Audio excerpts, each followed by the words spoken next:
I had an encounter with this woman who walked into my consulting room with a new baby. Okay. A newly born, telling me about the baby's eyes discharging yellowish fluid. Okay. So I asked her, when did it start? I did all the necessary questioning. And then she told me something interesting. She said, me mama say, say, ensure be say our colony, and she said, no ABA. Wow. So, to those of us there, it means when you see such yellowish discharge from the eyes, it's a sign of the baby's eye opening. I was intrigued. Like, I should say she talked plus confidence. Yes, she was confident about it. And so I asked, the next question was, why are you then here? If this is what your mom has told you. And then he said, I say, I do. And the young hospital, it's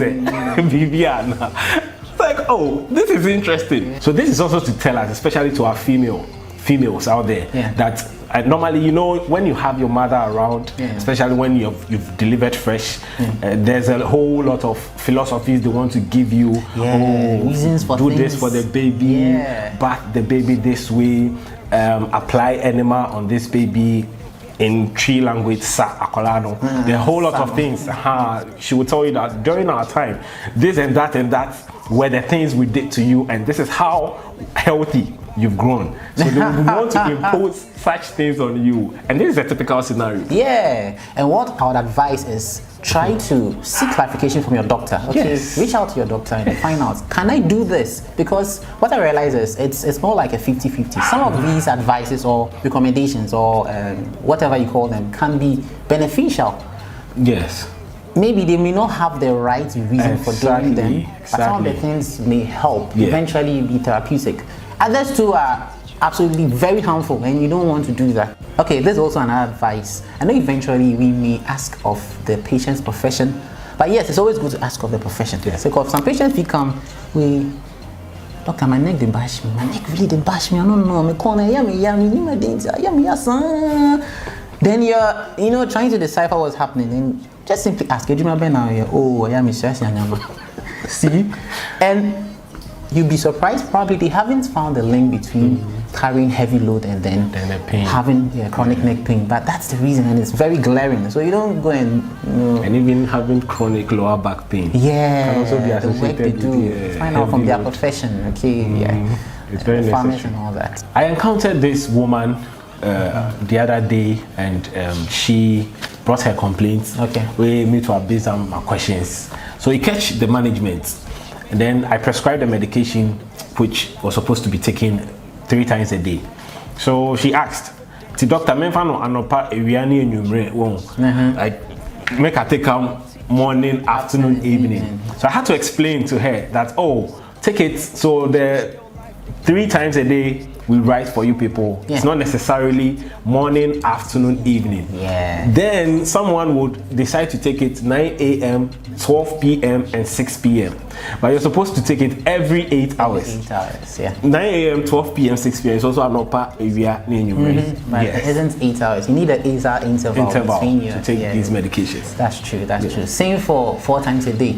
Okay, because you realize even with this 3 times a day, sometimes it could go deep into the night. That's why they have to take their last dose. And so we need that. Okay, so when you go to the pharmacy and they tell you take this medication and it's not that simple. Okay, ask for the details. Take your medications rightly so you get the desired effect. And always take them when you're asked to. And then one thing I've also realized is that due to some reasons, patients don't adhere. Some patients don't adhere to their medications, especially patients who have to take their medications lifelong for conditions like diabetes, hypertension. It means that if you take the medication forever, but some people, for a lot of reasons, some side effects, and a whole lot of stuff, they don't take them. And funny enough, this is to let you know, that the doctor knows that you're not taking your medication. If he tells you, they take your medication. So when you come and we ask you, so one thing I realized is sometimes you study the patient's values, let's say the BP, the sugar, and you realize that this is a patient who is not taking their medication. You don't start with do you take your medication? Just we start with, why are you not taking your medication? And sometimes I realize that it actually works. You're able Because to when pick you ask, that. they won't. No, they will deny. Somebody will deny so vividly, strongly, and give all sorts of reasons why they are taking it, but it's probably not working.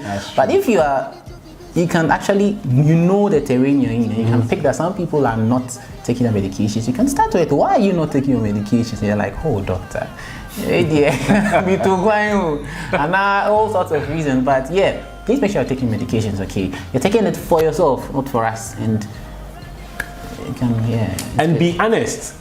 Be honest when you come to us. If you're not taking the medications for one or two reasons, just be honest and say it, so that we know how we approach our management.